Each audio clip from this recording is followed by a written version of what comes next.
Então vamos lá, pessoal. Agora eu vou estar fazendo para vocês a planificação desse molde aqui, tá bom? Esse molde que é referente ao meu vídeo anterior que eu fiz para vocês. Quem ainda não viu, volta lá. E no finalzinho desse vídeo aqui eu vou estar deixando uma dica de uma seguidora aqui que ela tem uma dúvida, eu vou estar tirando para ela. Pessoal, ó, aqui nessa parte o nosso molde já está pronto. Então eu vou falar para vocês como que a gente pode estar planificando essa parte aqui. Pessoal, aqui para ele manter esse formato, seriam duas formas de estar retirando ele e planificando.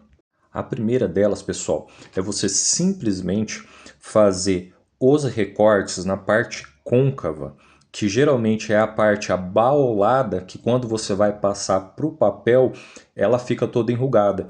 Então você só vai precisar de uma, duas, três aberturas quando for passar para o papel, que daí ela já vai conseguir já ficar reta, ficar lisinha ali para passar para o seu molde, tá? Sem nenhuma dificuldade isso daí. É o mesmo processo que às vezes a gente precisa dar um pique no busto, alguma coisa nessa parte redonda aqui, para poder planificar ele. A segunda maneira seria você simplesmente seguir aqui as costuras e cortar o seu molde como se fosse uma peça só, entendeu? Que daí o mesmo princípio que você usa em cima de estar adicionando ali a sua margem de costura, você estaria usando aqui também. Como no meu caso, eu desenvolvi isso daqui simplesmente o flanco, né, no caso, para ele ser uma parte de sustentação para eu jogar uma saia aqui em cima, ele não demanda de ser tão estético, entendeu? Como ele ficaria se fosse as costuras ali. Então, eu só precisaria mesmo de fazer os recortes aqui. Eu vou passar agora tudo para o papel e mostrar para vocês.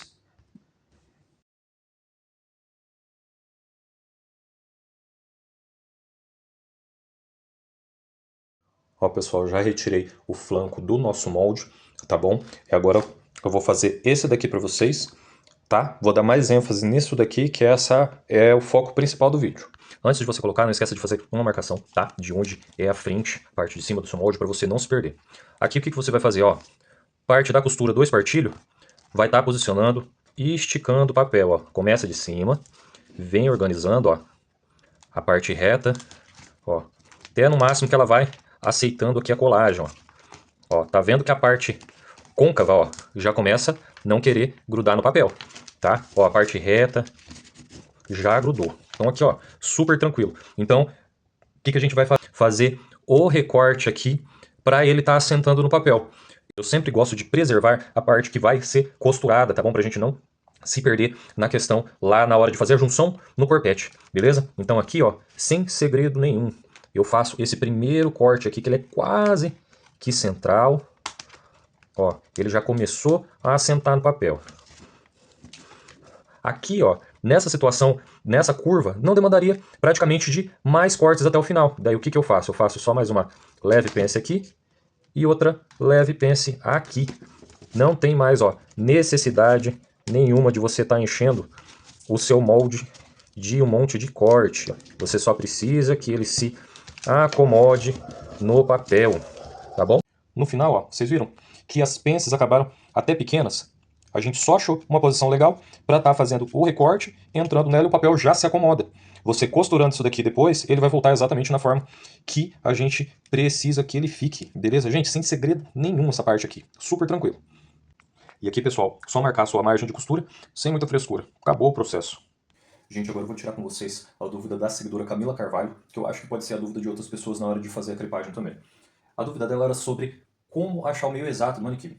Pessoal, geralmente os manequins eles já vêm pré-traçados, questão de algumas pences, né, o manequim de corpo inteiro ele já vem com alguns recortes bem específicos. Mas assim, gente, visualmente vocês já precisam ir criando a percepção do meio, assim, visualmente. Mas até isso acontecer, o que eu gosto de fazer? Que nem, por exemplo, ó, faça pontos de referência em lugares menores, em zonas menores visuais. Que nem, por exemplo, aqui na base do corpete, no começo, o que eu fazia quando o manequim ele não tinha aquela exatidão? Eu procurava achar aqui, ó, parte central da lateral. Eu fazia 3 pontos aqui e 3 pontos do outro lado, com base na minha percepção visual de meio, porque daí você tem um espaço menor para você estar enxergando o meio. Então o que você faz? Faz esses 3 pontos, chega a sua fita até o outro lado que você marcou também, e vem marcando o seu ponto de referência do meio do manequim, entendeu? Você não precisa fazer nada assim muito exato a princípio, né? Se esse manequim não tá te ajudando legal, mas só você fazendo isso já vai te ajudar muito, muito nesse processo,